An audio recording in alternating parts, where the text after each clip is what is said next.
Hey guys, thanks so much for watching, and on today's video I'm actually going to be answering a question that I was asked on Instagram. If you follow me on Instagram, I'm going to put my Instagram handle right down here. Make sure that you guys are following me there because you'll get all kinds of different content, very different from my long form videos here, but occasionally I will put open forum questions in my stories, and I will actually get people who ask questions and want like long form answers. So this is going to be one of those, and this one came from one of my friends. I actually sold them a house, maybe a year and a half ago. She was asking, because she's ready now for an upgrade, can I make my down payment on a new home from the home I have now? And so my answer to this question is not exactly. You can't just write an offer and then put like on the line where your down payment source is coming from. It's coming from your current house. You can't exactly write it like that, but what you can write is a contingent offer. So basically that means that in addition to all of the other contingencies that are already part of a sale, which I have a video about that, you can check those out, that your offer is also contingent on the sale of a home that you're already in. So obviously a lot of people are in this situation where they have to sell one home to buy their next home.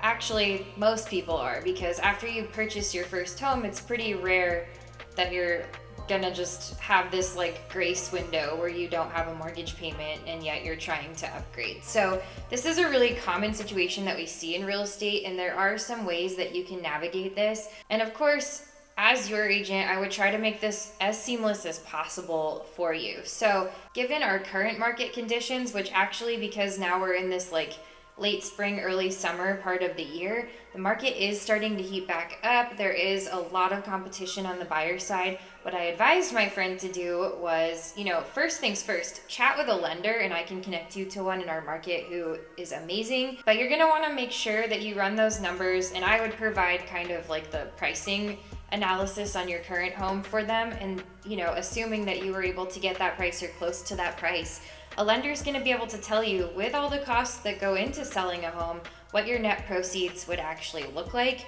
And that's going to be super important for you to determine whether or not the hassle of selling and moving is even worth any of it. Because, you may think like, I bought this house for $400, I'm going to sell it for $500, and I'm going to end up with $100K more to put into my next house.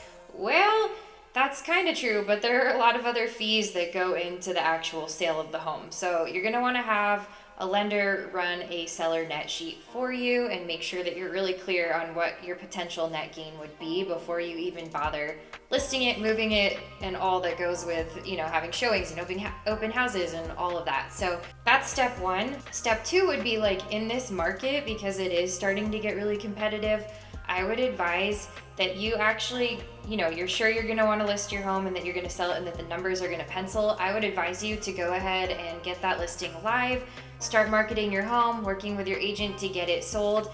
And the second that you have your house in contract with an accepted offer, that's when you can start putting in offers on another home. I would also say that in the background of all this, make sure that you have your lender kind of like rough draft your financing on what the new home purchase would look like, because it's all going to happen really fast. Once you get your current home under contract, you're going to want to be putting an offer in on a new home like almost immediately after. You're going to want to make sure that your financing is sound so that you can be making like realistic offers on a new home. In most cases, we can make it fairly seamless. However, there are some cases where there's just gonna be a weird gap or some kind of overlap or like a few week time period where things didn't quite align.